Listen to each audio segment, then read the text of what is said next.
E aí, turminha, beleza? Tudo tranquilo com vocês? Estamos aqui de volta mais uma vez com toda a satisfação para trazer para você, aluno da terceira série do ensino médio, mais uma aula de geografia. Dessa feita, o tema da nossa aula de hoje é a diversidade étnica mundial. Como vocês já sabem, eu sou a professora Miriam Lira e ministro aula de geografia na rede estadual do estado do Acre. E é sempre um prazer contribuir com a sua aprendizagem. Quando você fala em diversidade étnica mundial, o que vem à sua mente? Primeiro, você tem que saber o que é diversidade étnica, né? Quando a gente fala de étnica, lembra a palavra etnia. Então, se eu falo de etnia, eu vou falar de raça, nação, povos, né? Então, quando eu falo de diversidade étnica, eu estou falando dessa mistura cultural que é a diversidade étnica, né? De vários povos, várias línguas, vários costumes. Então, quando eu quero falar dessa diversidade mundial, eu vou falar sobre o que isso traz, por que houve essa diversidade, por que no mesmo país existe tanta diversidade, como é o caso do Brasil. Por que no Brasil tem tanta diversidade étnica? Por que tem japonês, holandeses, poloneses, indígenas, italianos, africanos, afrodescendentes e aí vai? Por quê? O que aconteceu para ter essa mistura étnica toda? É isso que você vai entender na aula de hoje. Vai entender também se todos os países aceitam essa diversidade étnica, se essa é comum, se há um respeito à diversidade étnica um do outro, né? Então nós vamos entender hoje sobre isto. A diversidade étnica, ela começou com migrações, refugiados. Por isso que o tema é migrações, refugiado e diversidade, né? Nosso próximo item. Por quê? Foi através das migrações que os povos se deslocaram de seu país de origem para outros lugares. E quando eu falo de migrações, elas podem acontecer por vários fatores. As pessoas podem migrar em busca de melhores condições de vida, que são aí os fatores econômicos. Elas podem migrar por causa de problemas ambientais, se o seu país ali de origem enfrentou um terremoto, um tsunami ou um vulcão entrou em erupção recentemente. Né, ele pode também estar migrando para outro lugar por conta disso. Ele pode migrar por questões políticas, governos corruptos, né, desvio de verbas, aumento da fome, o desemprego. Ele pode migrar também por isto. Ele pode migrar por questões religiosas, quando aquele país ocorre a intolerância religiosa, onde o governo daquele país é um ditador que ele dita qual é a religião daquele país e acabou. Se você não pode ter liberdade de culto, liberdade de expressão, ok? Então, acabam migrando também. Mas, em geral, as pessoas migram sempre por algum motivo. Eu posso migrar também porque eu quis só dar uma volta e passear, não, mas quando eu falo migrações definitivas para morar, aí é que eu estou mexendo com a questão étnica, cultural daquele país. Eu estou mexendo com a etnia, porque aí eu viajei para outro lugar, levei junto o quê? Os meus costumes e as minhas tradições que nos acompanham para onde a gente vai. Então, essas migrações ocasionam no mundo essa diversidade étnica, né? Como os refugiados também que pedem abrigo em outro país. Por isso que tem tanta diversidade étnica por aí. Aí nós nos tornamos o quê? Um mundo diverso, um mundo cheio de diversidade, né? Como que vai ser encontrado na cultura, na religião, na parte artística, histórica, econômica, né? Então a gente vai ver, por exemplo, quando você olha a questão do samba, a questão da capoeira, foi culturas trazidas do continente africano para o nosso país aqui. Então é uma diversidade étnica que vai estar na música, na religião, na dança. São costumes e tradições também que vão perpetuando pelo mundo por conta do deslocamento populacional, desse movimento da população pelo território, pelo país, né, que pode acontecer e vem acontecendo desde os primórdios da humanidade. Ok? Aí o que acontece durante essas migrações? Nós temos uma galera aí que vai na contramão da diversidade. O que seria isso? São aqueles migrantes ou imigrantes que vão para países que têm intolerância contra a migração, que não aceitam o elevado número de imigrantes que entram dia a dia no seu país, porque eles dizem que vão tirar seus empregos, eles chegam e a pessoa que chega naquele país, ele aceita trabalhar em qualquer emprego, ganhando menos, né, porque ele está precisando, está desempregado. Então é uma forma dele conseguir trabalhar, então ele acaba tirando o emprego das pessoas locais e também aumenta o total da população local. Então muitos países fecham as suas fronteiras, por exemplo, para a migração. Nós temos a fronteira mais vigiada do mundo, que é a do México com os Estados Unidos, por exemplo. Lá eles têm uma cerca, um muro bem alto e é vigiado, né? Então eles tentam passar por outros cantos, atravessando os rios, se arriscando. Já houve vários naufrágios, né, aí, com barcos cheios de imigrantes tentando entrar em países da Europa, por exemplo. Como a Europa está os países mais ricos do mundo, a oferta de emprego, essas questões, atrai, né, os imigrantes. Então, lá na Europa, muitas pessoas tentam entrar de forma ilegal e tentam viver lá dentro de forma ilegal. Então vai dar o quê? Uma diversidade cultural naquele local. Aí por isto, como eu citei para vocês, que na Europa há esse contingente de pessoas tentando ir morar em países da Europa, surgiu um fenômeno chamado xenofobia. Já ouviu falar?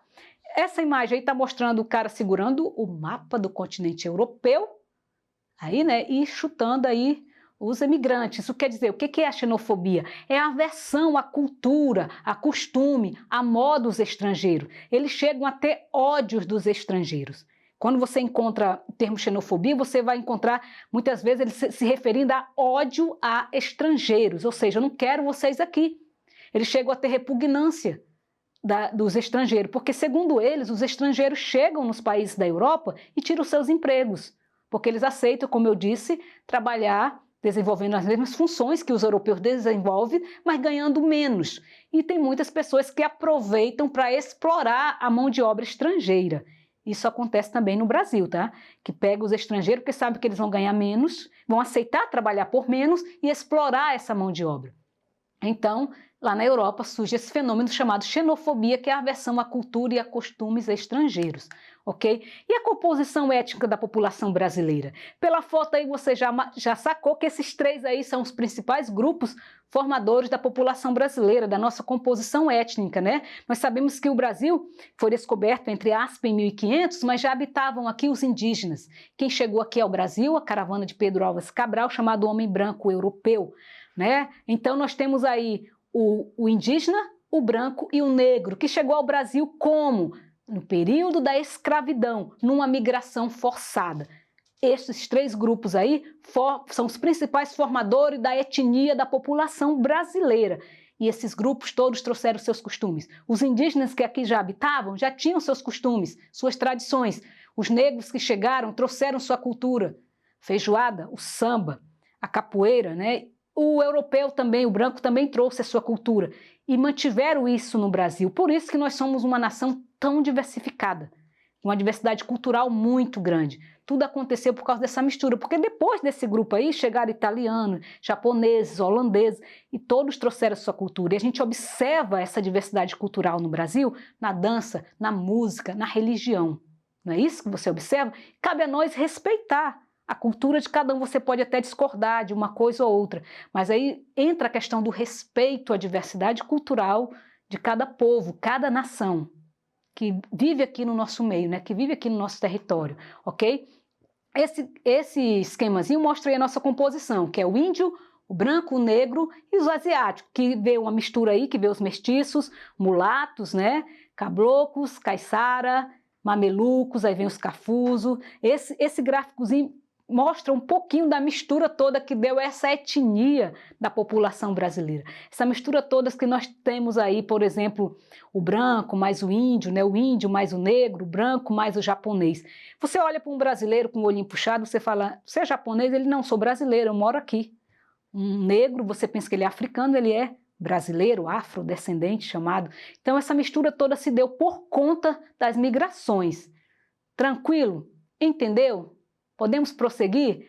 Eu trouxe também esse gráfico aí para você entender como está a população brasileira pela questão da cor. Esse gráfico é de 2010. Nós vemos aí que a maioria, né, de 43,13%, estão aí na cor parda.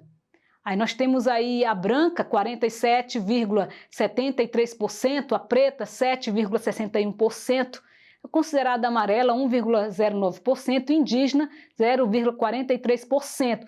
Apesar de que esses dados podem não ser reais, porque muitas pessoas, ao se declararem em documentos alguma coisa, que são negras ou que são pardas, se declaram brancas. Então, por isso que a gente vê aí essa maioria de 47,73% se declarando da cor branca. Mas quando você olha no contexto geral da população, a gente vê uma grande maioria que é parda e também tem muitos negros na população. Então, esses dados não são 100% corretos, porque vai com uma forma que a pessoa se declara ao preencher um documento ou uma pesquisa, tá bom? Que tal nós exercitarmos um pouco indo para as nossas questões? A primeira questão, entre os problemas relacionados ao preconceito e à intolerância contra os estrangeiros, podemos citar o fenômeno da xenofobia em países europeus.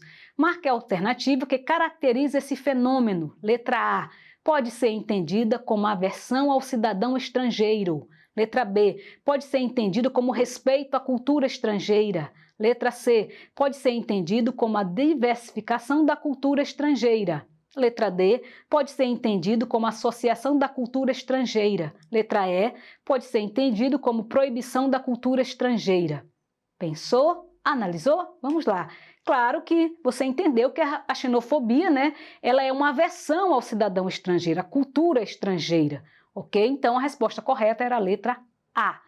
Parabéns para você que acertou. E lembra bem, xenofobia, né? Aversão à cultura estrangeira. Vamos para a segunda questão? O Brasil é conhecido por ser um país multiétnico. São colocados como os principais elementos formadores da nação brasileira. Quem forma a nação brasileira? Vamos lá, letra A, portugueses, os africanos e os imigrantes árabes, japoneses, italianos e alemães. Letra B, imigrantes italianos, africanos e os imigrantes árabes. Letra C, os nativos brasileiros, os indígenas e os europeus e os brancos, né, os europeus brancos e os africanos, povo que aqui foi escravizado. Letra D, indígenas, imigrantes árabes e os imigrantes japoneses e italianos. Letra E, os africanos negros escravizados, os europeus, essencialmente italianos, holandeses e alemães, e os imigrantes árabes. Pensou? Parabéns para você que marcou a letra C, lembrou da foto que eu botei lá no início, né? Muito bem! A formação étnica da população brasileira possui como principais elementos o negro africano, o indígena nativo e o branco europeu. Gostou da aula? Achou que terminou rápido? Quer praticar? Quer fazer mais questões? Entra na plataforma Eduque. Lá você vai encontrar o conteúdo da aula de hoje e outras questões para você estar praticando, aumentando assim seu conhecimento.